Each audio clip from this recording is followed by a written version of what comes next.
Quicker than a hell rain, moves like who hurt on the decks. Glove a hold the court and give the chief no suspect. Politics in the mix, like Gumbo Stewart Rich. Spinning tales from Black Wall Street, real life's the pitch. Donnie Glover Show, read more news. Donnie Glover Show, read more news. Donnie Glover Show, read more news. Donnie Glover Show, read more news. Business tips hotter than lava. Got that Midas touch. Stocks and blocks teaching youngins how to clutch. Ears to the concrete, finger on the pulse. Dropping wisdom like Homer, each word a joke. Donnie Glover Show, read more news. Donnie Glover Show, read more news. Donnie Glover Show, read more news. Donnie Glover Show, read more news. Walls painted black, history on lock. Blast off, spunk toss, a rebirth like a clock. Markets rising from ashes to gains. Donnie the narrator, truth runs in veins. Donnie Glover Show, read more news. Donnie Glover Show.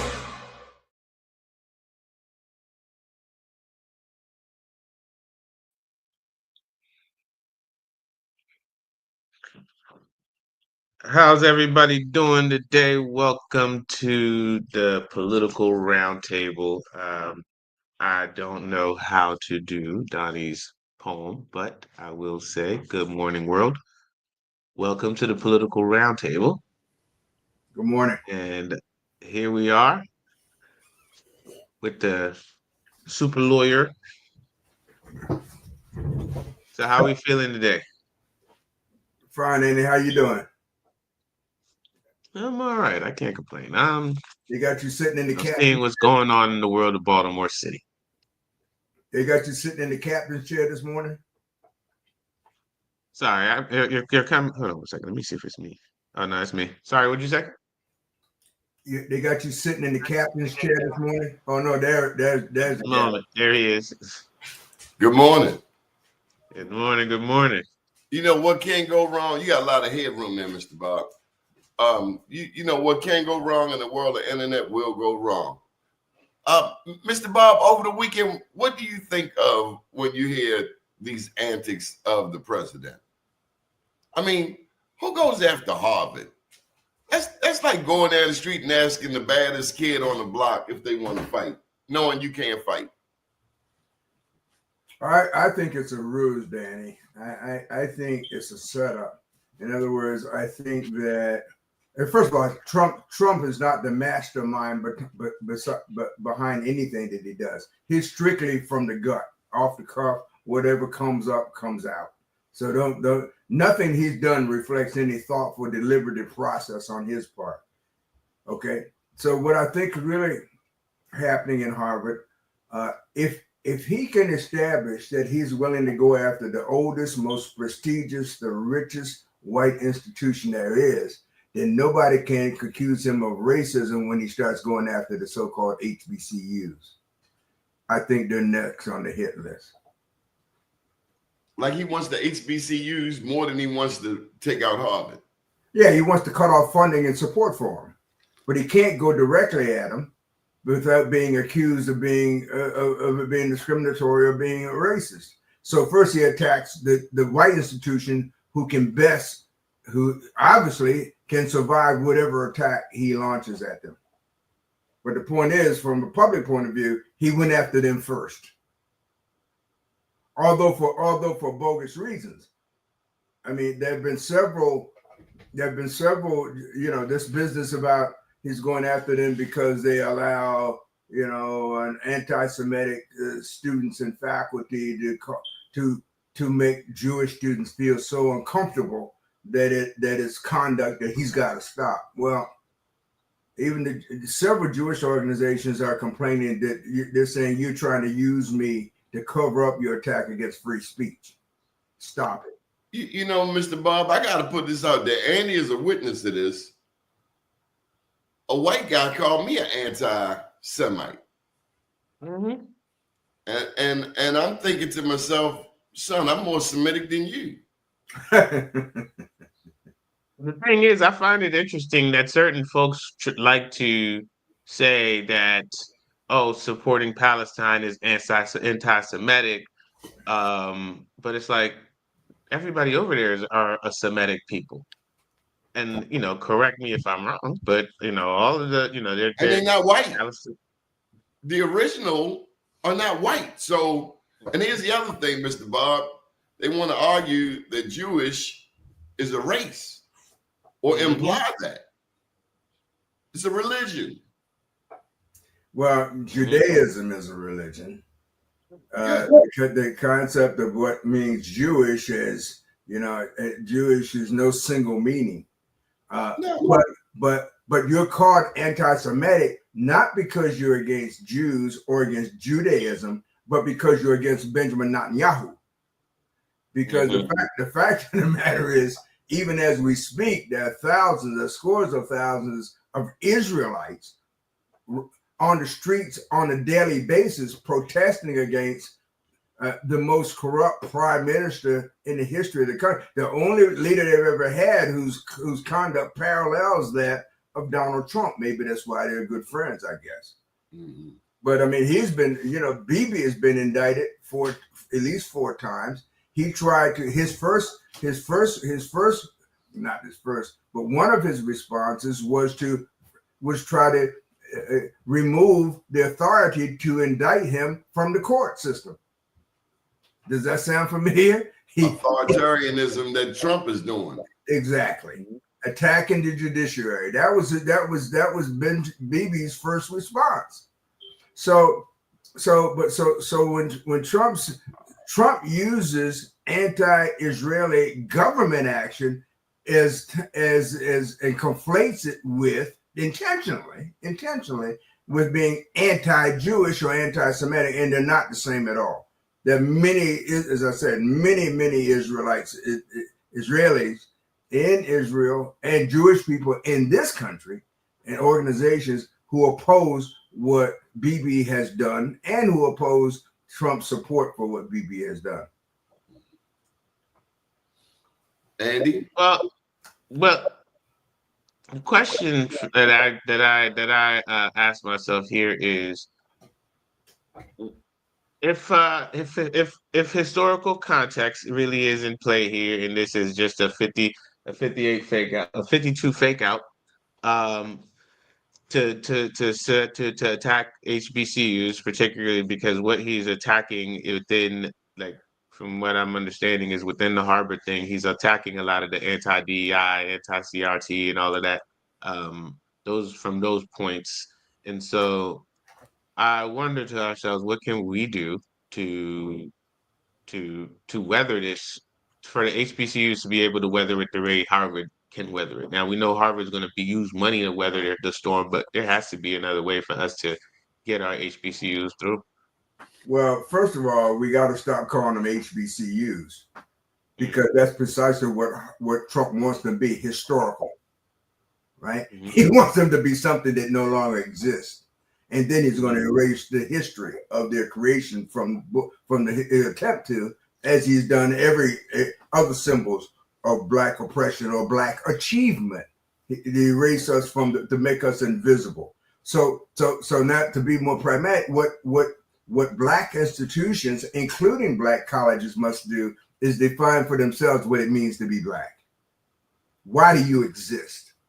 If you what is there a continuing constitutional basis and legal basis for your identification as a predominantly Black institution?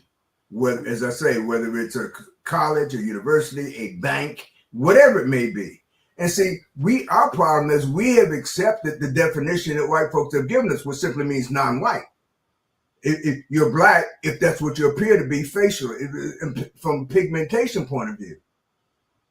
But obviously it means much more than that. And obviously that in many cases doesn't mean that you're actually Black. So what, in terms of the culture, in terms of your beliefs, in terms of your history even, or what's in your DNA. So we got to define for ourselves what it means to be Black, because the only way we're going to survive, and in my estimation going forward, is as true as legitimate Black institutions, because that's where the battle line is going to be drawn. And I get where you're coming from, and I cannot disagree with you.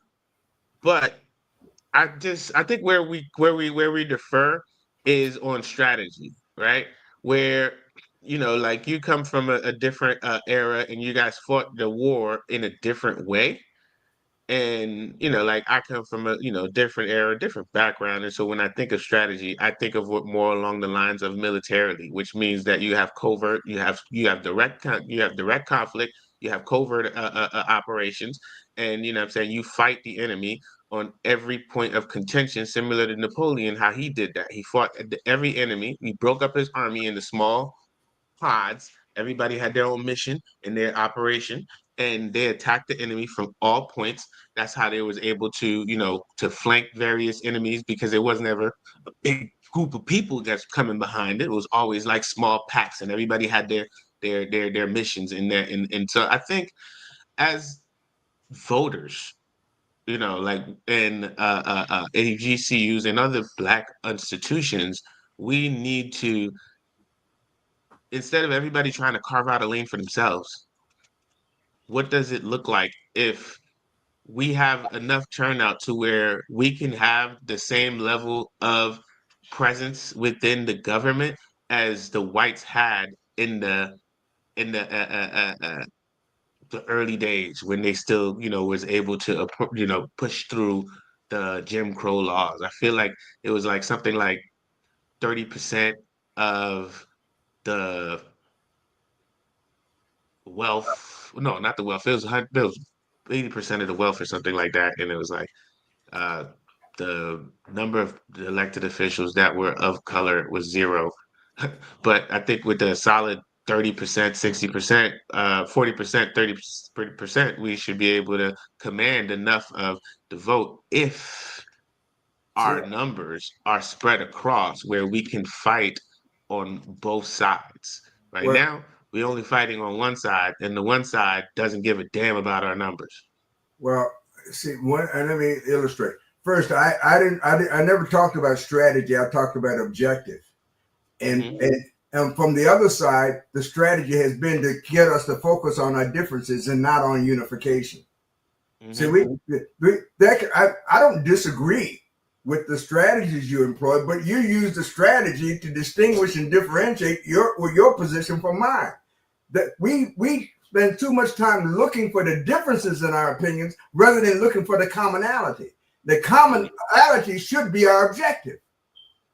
And you're right. You must fight the battle on every front. We got to stop using words like of color, because I was taught that white was a color too, right? So, so what is this of color? That's another way of making us invisible as Black people. Words have meaning. Words have meaning, and words are powerful means of communication, whether they're written or oral. We've got to be very careful in the use of our words and the use of our speech. And we've got to be clear on what our objective is. I don't care whether you're from Haiti or whether you're Buddhist or whether you're Islam or Christian or Jewish. As a Black man, as a Black people, we must be together on our objective. And we must come together and stay together on that basis. That is the only way to guarantee our survival as a people. Why can't we come together? I feel like we can't. We have a hard time coming together because there are so many um, white people. I mean, are very influential on the modus operandi of many Black people. A significant number of Black people from, and particularly within a certain educational class, and they have managed to separate Blacks based off of education. We can't come together because we have abdicated our opportunity and obligation to select our own leaders. Every group has a leader. Even the damn rats in Willard had a leader, right? We don't. I said the people and the generation who will come behind me are proud to say we stand on the shoulders of Perry Mitchell. We stand on the shoulders of Vernon Dobson. We stand. But if they were alive today, we wouldn't listen to a damn thing they had to say.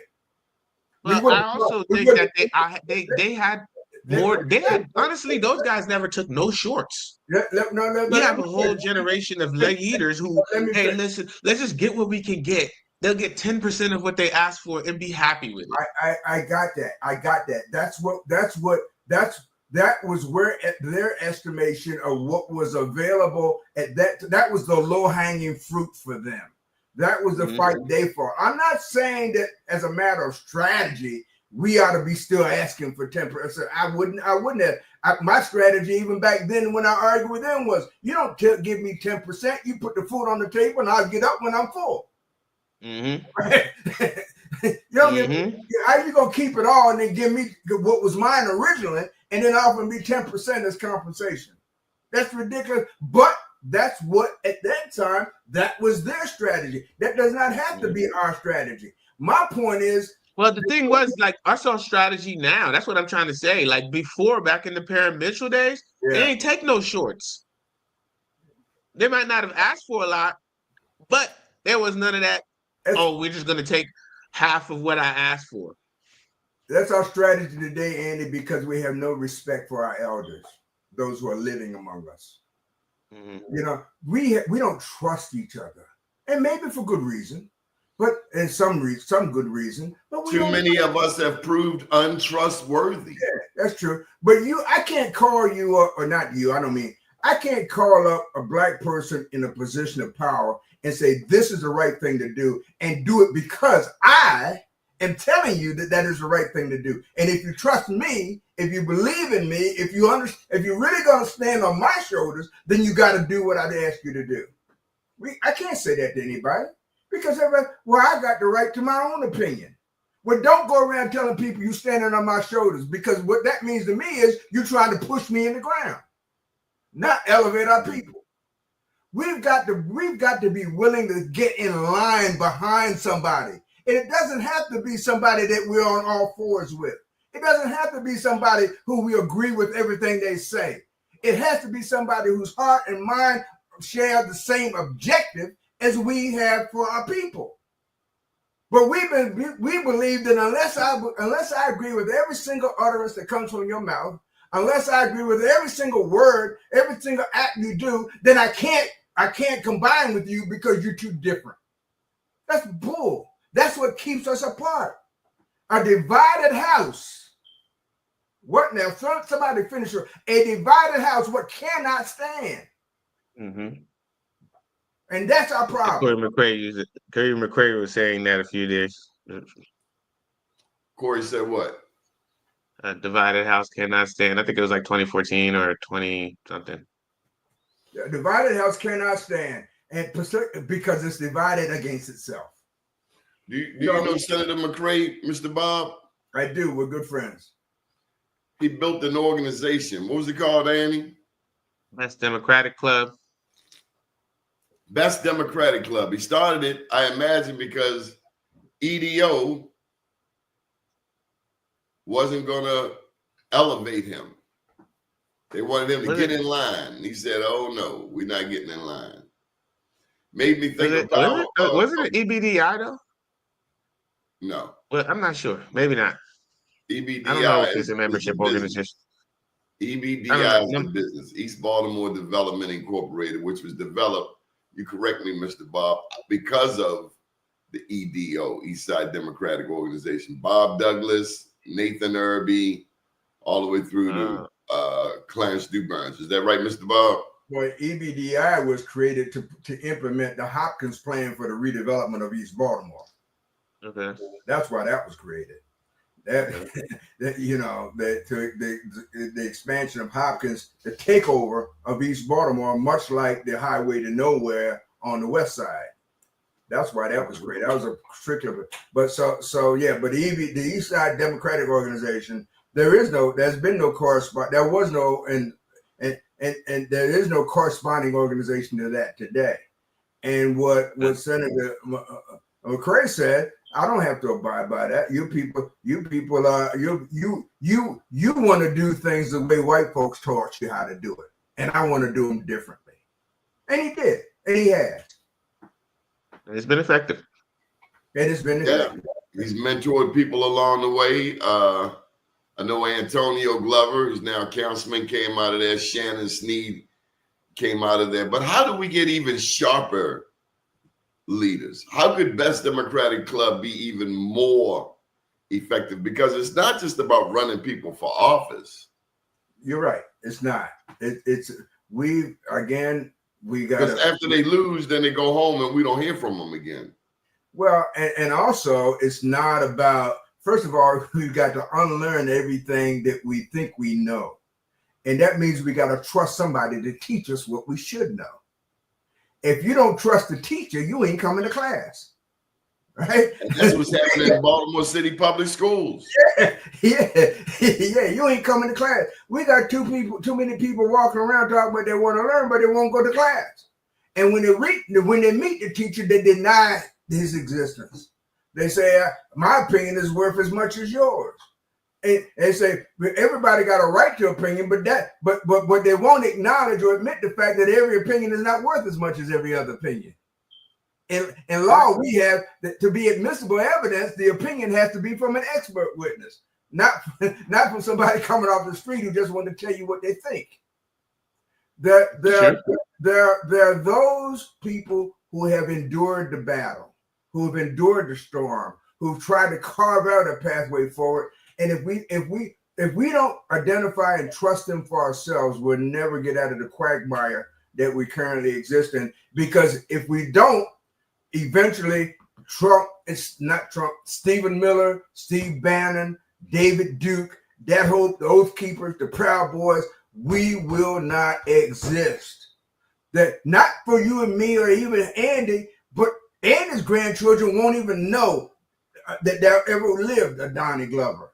And his grandchildren won't even know that they ever lived a Bob the Shield if you think they're worth anything. And his grandchildren will never know of our existence because they will wipe us from the face of history as it currently exists. And we sit back. Go ahead. Have you seen the strong African leader that everybody is talking about, Ibrahim Traore? Yeah, they're doing big things over there, man. Big things. He's the leader of Burkina Faso. Yeah. Mm-hmm. They'd have put a hit on him 20 times, including a white girl from France. Well, and that's not new. That's not new. They did the same thing to Patrice Lumumba. I mean, we could go down the list. And they've done it in this country even. They did it to Malcolm. They did it to, they even did it to Dr. King. Well, I mean, the thing is, if the playbook's still working, why would they change it? Well, you got new players coming in the game like Putin. Putin has a different form of rhetoric than the U.S. Putin say Russia's in there to help Traore, but he's speaking a different language than the U.S. Well, the whole thing is, go ahead. Go ahead. Is that Russia is very much about protecting itself, and so they've been on the offensive, they've been trying to make all of the superpowers from NATO and all of them groups who all banded against Russia, trying to make sure that they're mostly fighting auxiliary wars through other countries, whether it be economic or, well, really the target is really economics, to prevent them from being able to properly fund their military. And that way you don't got time, you don't got the people to attack Russia. Russia's got 200,000 bodies. The only other military that can match Russia pound for pound is the U.S. military. And so we're over here fighting. That's not true. China could if they wanted to. China's got the population they could take down any of them. But hold on, China's got a big problem. China's freaking farmable land, and the farmable land is like 11%, and their food supply is very, very vulnerable. We bomb that. We take off. That's why they buy U.S. debt to ensure their food supply. And Andy, are you paying attention to China? Listen, let's not be really fooled. Putin's objectives are the same as Trump's, to preserve his personal power and wealth. Period. All that other don't go for all that other crap. The money is controlling this whole thing. The oligarchs in Russia and the oligarchs in the United States. They got different names, they speak different languages, but the objective is exactly the same: to control the Completely, personal but power I and think wealth. we're saying the same thing. It's just the different strategies. And once again, it's just like, all right, Russia No, once again is he's fighting saying, us on many fronts. no, he's saying that when you see China and Russia in Africa, they're talking that kumbaya thing. Right. No, they don't like the U.S., but they come as the same rapists that Exactly. the West are. Same damn rape is rape. Exactly. Mhm. It's exactly what I'm saying. And Mhm. you know, And then with Putin, and honestly, the Israeli jewelers, Mhm. it's that whole diamond mafia. So basically, that whole crusade path. It's all about diamonds. De Beers. I mean, come on. Mhm. Look, A diamond is a girl's best friend. let's not be Diamonds and rare earth. Blood diamonds. let's not be for or the minerals in Ukraine. You know why? You know, let's not be fooled by it. The problem They're is not your friend. we got a world stage, and truth and fiction has been given a seat right beside truth. Mhm. You know, when I was in Tanzania, I got to tell you, I was in Tanzania in 06, and I was looking for a souvenir shop. Do you know I could not find where I was an African-owned souvenir shop? The damn Indians from India own the souvenir shop in Africa. I didn't want a damn thing. I wanted to go home. At least in Jamaica, everybody's selling you the same damn thing, but as you know, Jamaicans made it. You can watch them making it. I'm watching a Indian-owned souvenir shop in Tanzania. I'm like, damn, we don't own nothing. Yeah, that tracks. Then the Chinese up in there. I read an article said the Chinese got 13 police stations in South Africa. Mhm. It doesn't surprise me. That's why we got tracks. We got to stay focused. But There's no Chinese police choking you out in Africa. Let me see your ID. What? Well, the thing is that the part of, And that's I what think your it's just roar is asymmetric with. warfare. Burkina Faso, Niger, Mali. We really Bring it got to back. keep an eye on them and pray for these leaders because we're finally seeing a breakthrough. They're trying to break the whole of foreign domination, including they're building a high-speed train. But all they want to feed us about Africa. Ask the average African American about Africa. Tarzan. You don't think of developed cities. How many of us know Luanda in Angola is some of the most expensive property in the world? We always going for the 50 fake out. We moving, and I ain't knocking Owens Mills. We got plenty of people in the family in Owens Mills, but we see more value in moving to Franklin than we see them moving to Franklin Street. Well, there's more excursions to Paris than there are to Pretoria or any place in Kenya or any other African country. Even though there wouldn't be a Paris if it weren't for the riches and wealth of the Francophone countries. What you got? Senegal, Cameroon, Cote d'Ivoire. And honestly, Mr. Bob, yeah, we as African Americans got to stop using excuses. We got to study some geography. We got to study, period. We got to study, period. If you can't, we want to know, but we're unwilling to take the time to learn. And when people who do know try to teach us, we won't accept it because we have our right to our own opinion. Yeah, they say, that's the one thing about America. You have the right to be wrong. Well, Trump is eliminating that. He intends to limit. We're on the precipice of a time when it's illegal, just like what he said about CBS. Oh, they say a whole bunch of bad things about me. There's got to be something illegal about it. Well, they can't find anything, so he's going to make it illegal. What is going to ultimately happen to Donald Trump?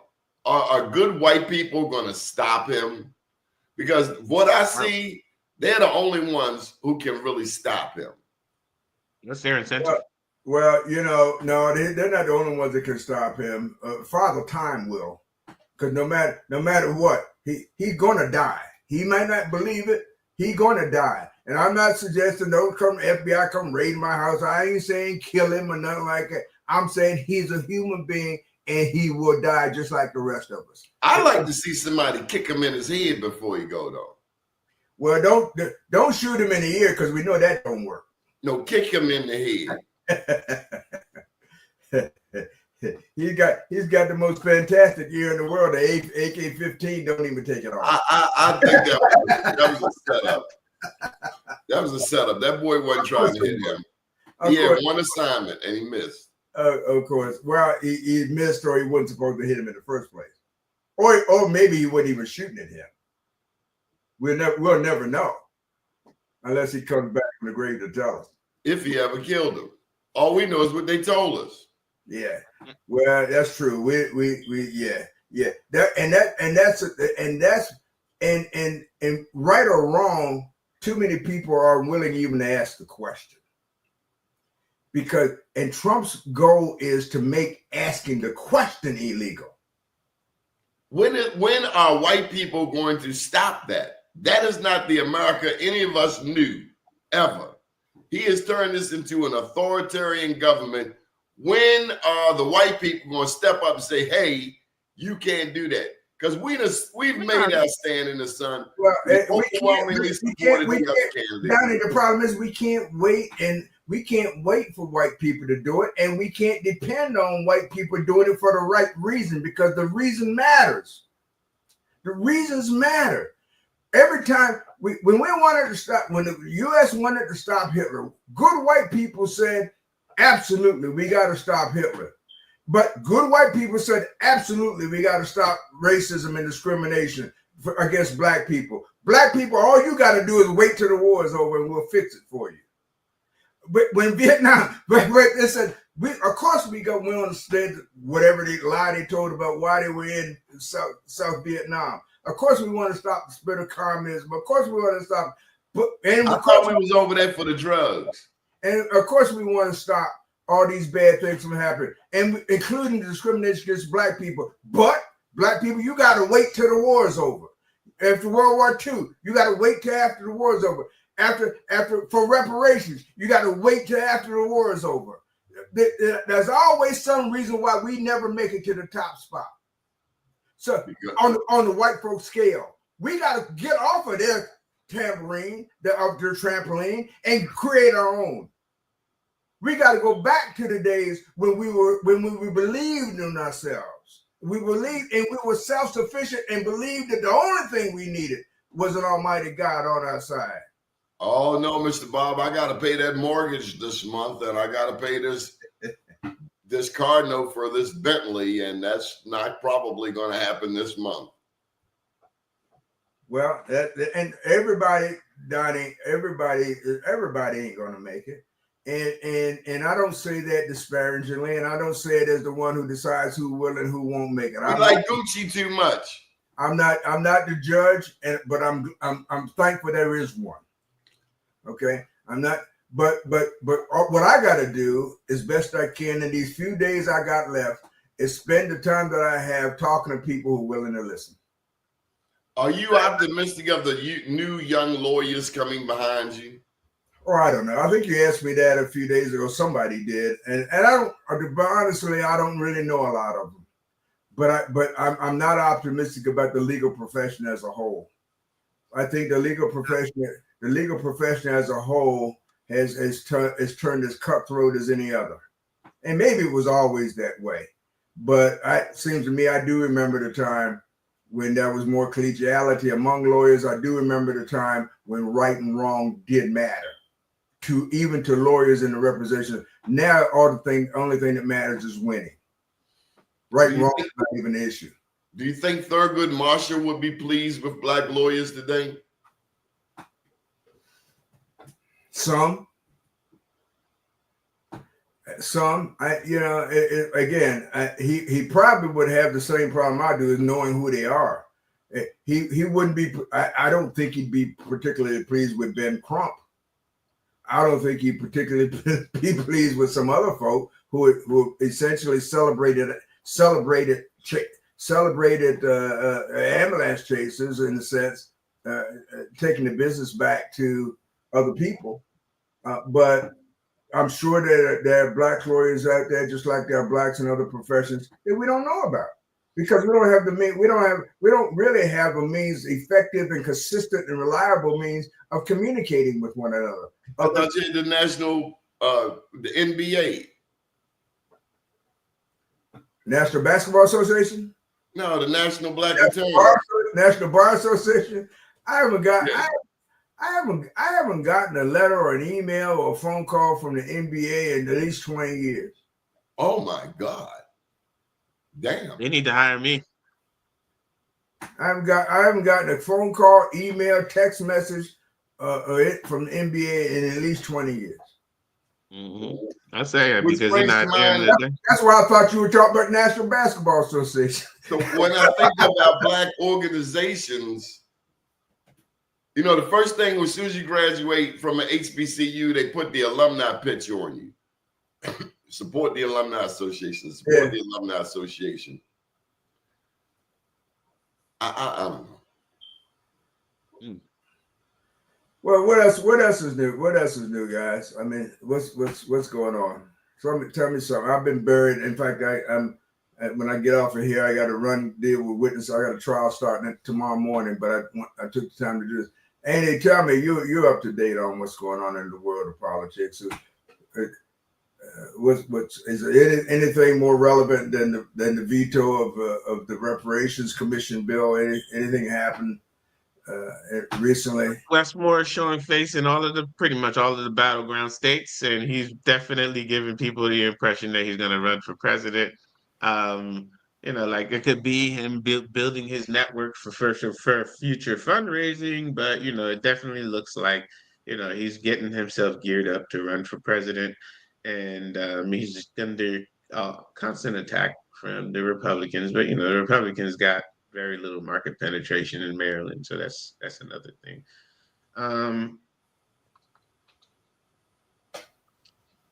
That must be a difficult walk to know that you want to run for president, but that if you do make it too known, then you welcome antics from Trump.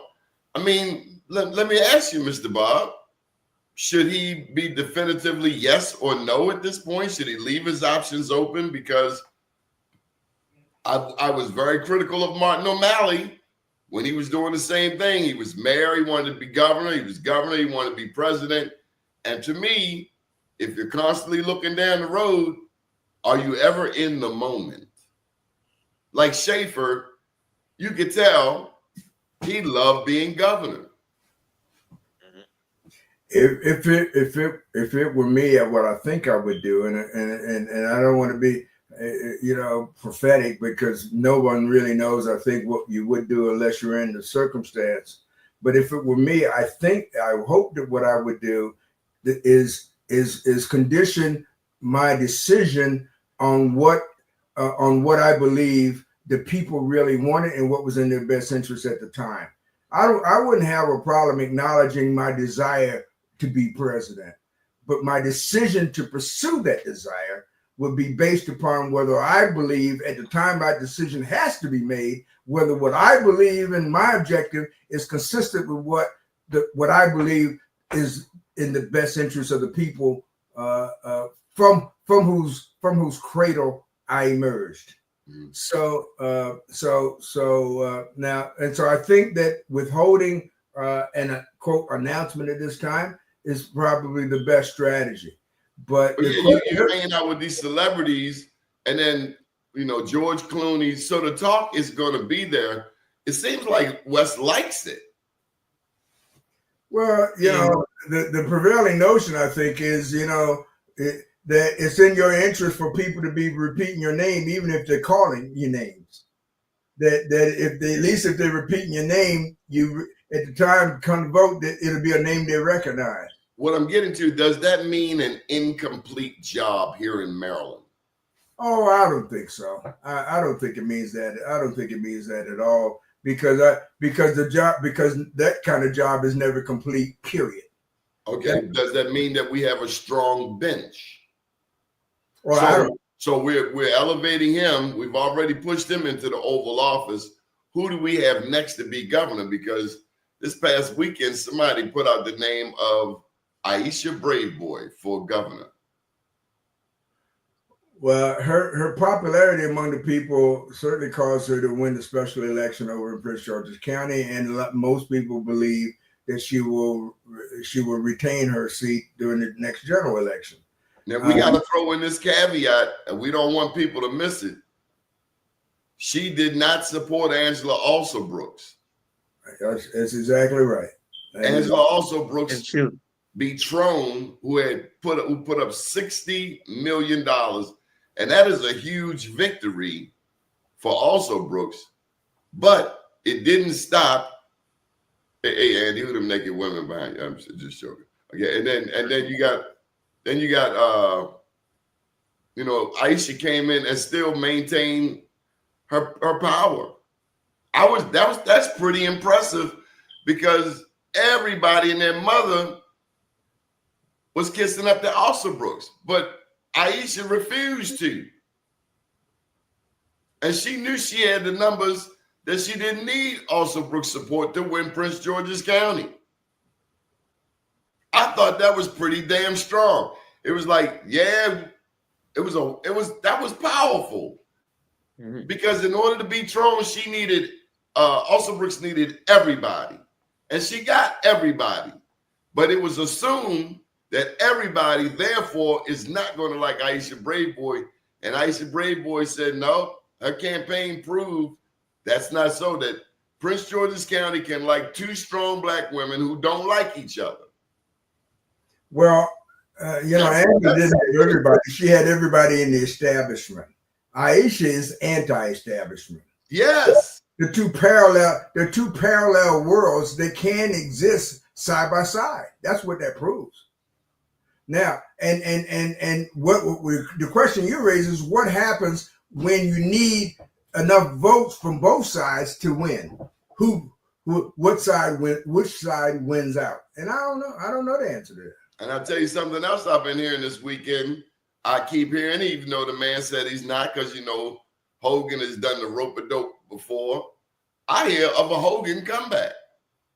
They had me on the radio show, asked me about a Hogan comeback. I knew nothing about it. The official word is, no, he is not running. But I tell you, I love competition, because it only makes them have to better serve our needs, especially when we can articulate what our needs are. And I mean the black community. Yeah, speaking of articulating our needs. Thing with Hogan.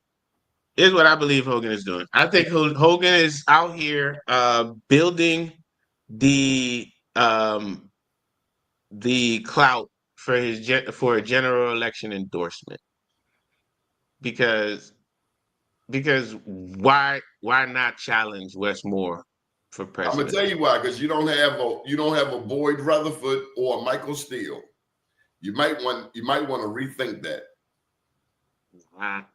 Well, I think Hogan, because he's one of the most popular governors from the. He was popular with a black lieutenant governor. I'm telling you, Boyd was the secret sauce. I'm saying, I understand that Boyd was the secret sauce. I'm just saying that nationally, the formulas that work best are honestly, come to think of it, that guy from South Carolina, he was running for president. Tim Scott. Tim Scott. Tim Scott might be able to fill the void that Rutherford's leaving. What? No, in Maryland. What? Who cares about Maryland? I'm talking about president. Tim Scott, the one that said "I love Trump" and kissed him on the lips or something. Hogan? No, I'm talking about Trump. Tim Scott kissed up the Trump. Yeah, I get that, but you know what? Why that's helpful to the Hogan camp is because Tim Scott and freaking Hogan can bridge two parts of the Republican Party that don't even mess with each other. Tim it's obvious Tim Scott has no juice because he didn't even get a job. Okay, so He was never gonna get a job. Well, he thought he would. That's I would hope that he thought he would. What makes you think he would want to get a job and no longer be a senior senator? Head up another man's behind as far as he stuck his head of Trump's behind. I would hope he was expecting to get something out of it. I don't see that he got anything. But let me say this before we sign off about what I believe the most significant political activity is going on right now is, particularly crosses the line into the judiciary, is the lawsuit that Boyd Rutherford is representing the plaintiffs on to get rid of closed primaries. That is critical. If I was strategizing against this whole thing, against that against closed primaries, you know what I would do? I would just come into the General Assembly next session and introduce a bill that just funded the primaries for the Independent Party, the Green Party, and all the other parties. Like, all right, well, you guys want y'all primary? You don't want y'all primary? No problem. Nobody says we have to let you into our primary. We just saying that, okay, you want a primary? Give you a primary. Well, the point is, the people shouldn't have to choose, period. It's not that you can't solve the problem by creating legislatively another option for me. I don't have to have an option. I'm a taxpayer. I can decide for at the end of the day. If we want to argue this in court, here's my angle on this one: is you guys have a general election because whatever the rules say, you have to be able to participate in the election. The general election is what you want to participate in. Yeah, now, and stop taking my money to support your closed primary. Stop taking my money. If I'm taking your money, if that's your problem, that I'm taking your money to support my closed primary, then the fact that you're getting your own closed primary should satiate that. No, having two wrongs, Andy, still don't make a right. You can't fix. No, why should I lose in order for you to gain? Let me finish. Okay. Taxpayers are not obligated to support any party. The Maryland Constitution, the U.S. Constitution don't dictate that there be a Republican, a Democrat, a Green, an Independent, or anything.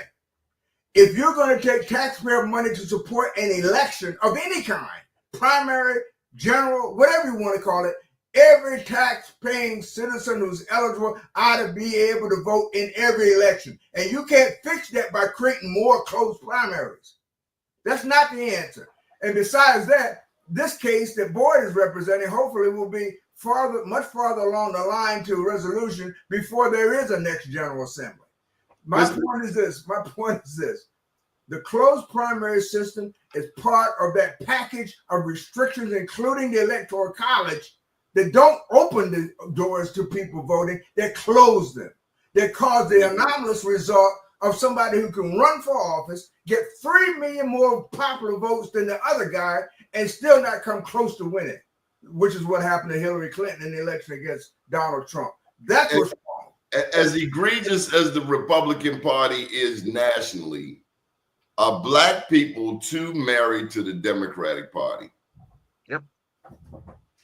Black politicians. I'm 1,000% believer on that one, because at the end of the day, the only way that we would have ever stopped Trump was to have 30% of the vote come out in the Republican Party. You're not going to beat Trump on the general election stage. You'll beat Trump in the party, in the primary. Well, I do not regard a 1.5% spread as making him invincible in a general election. I don't think today that the spread would be that much given the right so-called Democratic candidate. Okay, let me put it like this. As evil as Trump is right now, and that's what we see. We see pure evil. He wants to get rid of Black history books, HBCUs, all of that. I get it. Right. Was Bill Clinton and the Omnibus Crime Bill of 1994 our friend? No. We all love Bill Clinton. His main goal is to sneak up every single. He had sex in the Oval Office. We love Bill, first Black president, and he locked up, just like Martin O'Malley, more Black people than anybody before him. Because he did worse to Haiti than he ever did, than America ever did to any country. He freaking kneecapped Haiti so damn hard. And his wife. But he didn't do it because he was a Democrat. He did it because he wanted to win.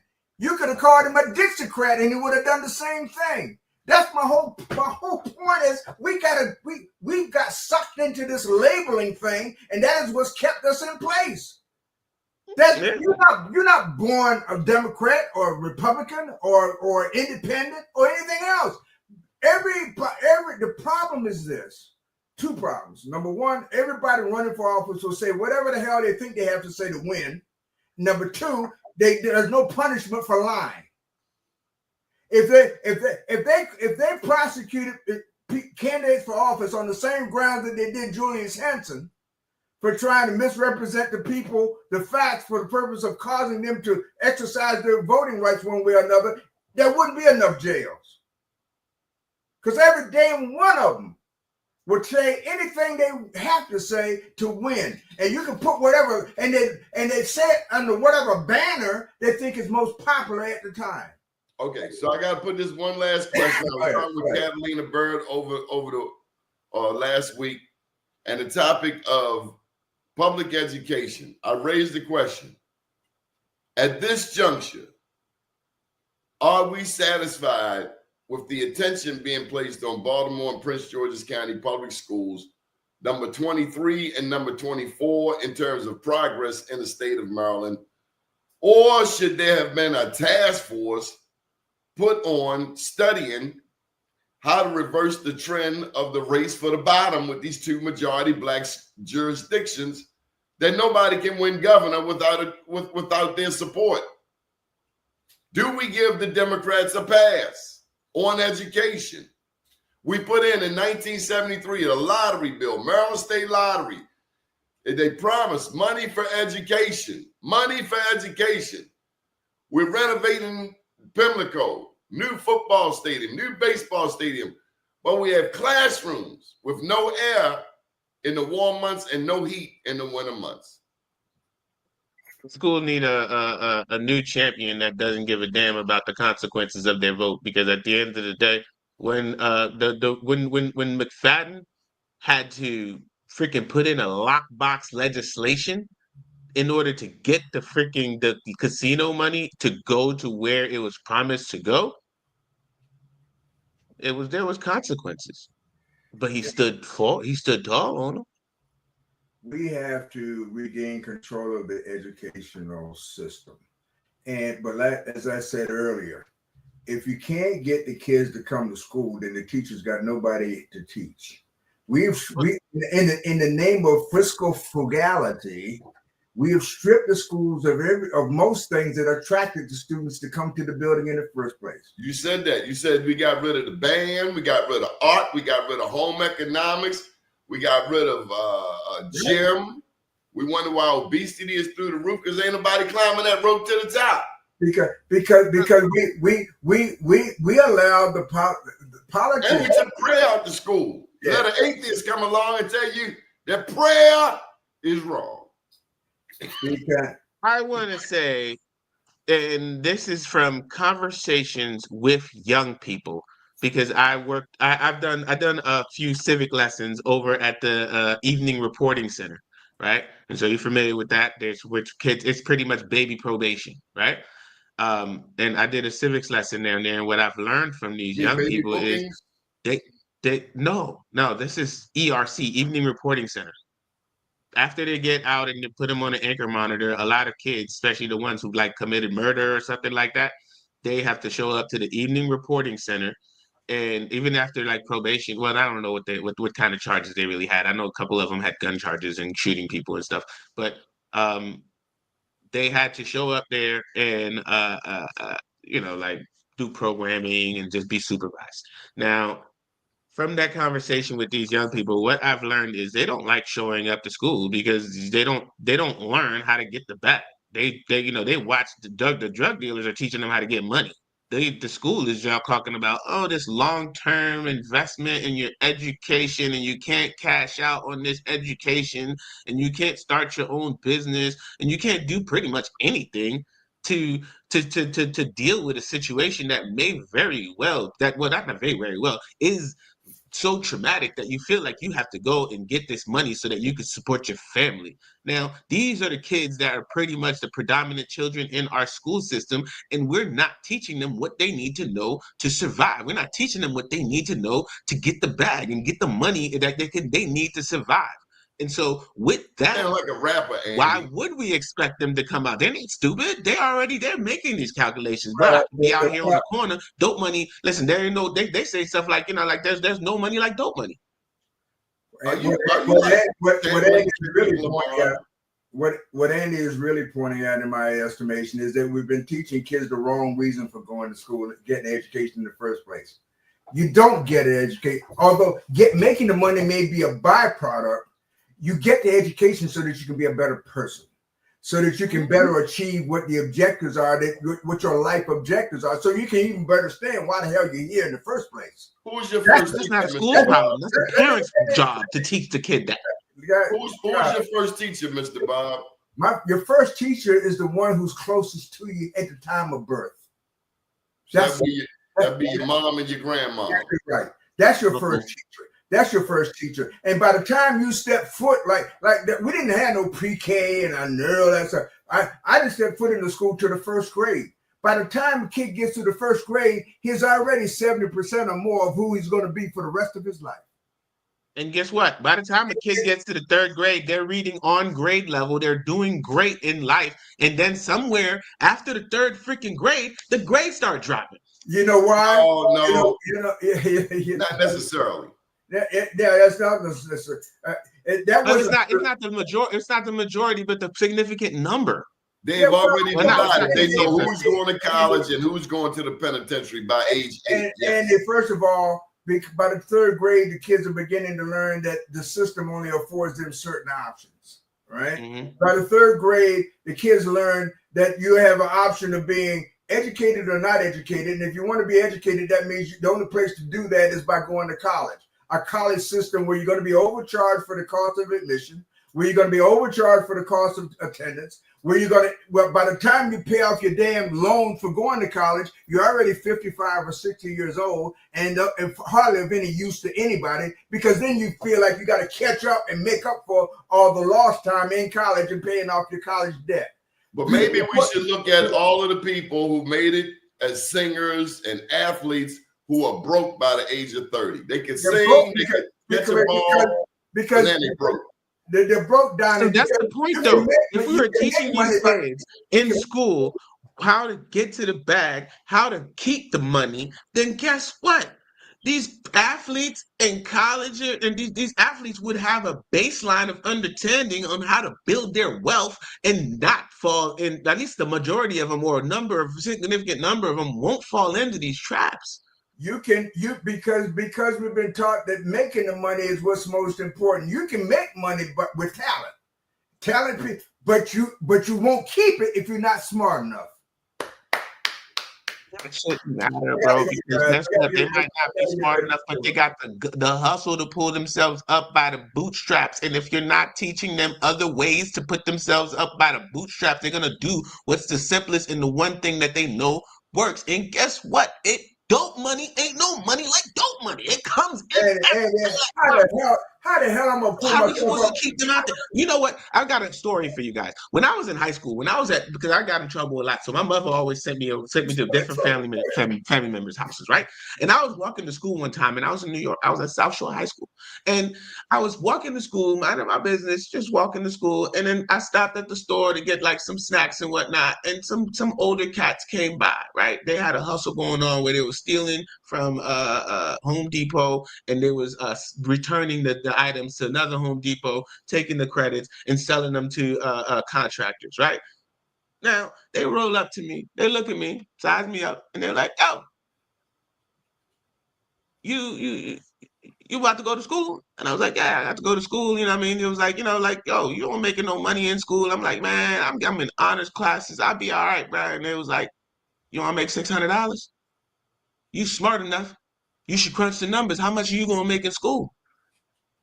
And there's no freaking brainer. I'm like, I'm with y'all, shorty. How can you combat the fact that at the end of the day, these kids are being presented with these options that are no-brainers.